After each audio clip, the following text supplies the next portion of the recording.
রুমে আসো।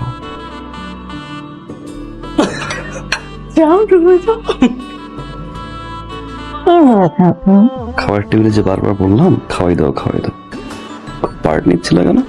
সবার সামনে কি খাওয়া দাওয়া যায়? দেখলেন না বাবা গল্প করছিল। সবাই না তাহলে খাওয়াই দিতাম। হয়তো সত্যি? হয়তো সত্যি। তাহলে একটু হাসো তো, নাটক ধরে। আরে কি অবসেশন এটা আপনার? হাসছিল না, আমার তো রান্না করতে হবে, নিয়ম, কিছু করার নাই। ইউ শুড সাপোর্ট মি না? আপনাদের ফ্যামিলিটা খুব ইন্টারেস্টিং। আর আমি ইন্টারেস্টিং না? ভেরি ইন্টারেস্টিং ভাইয়া।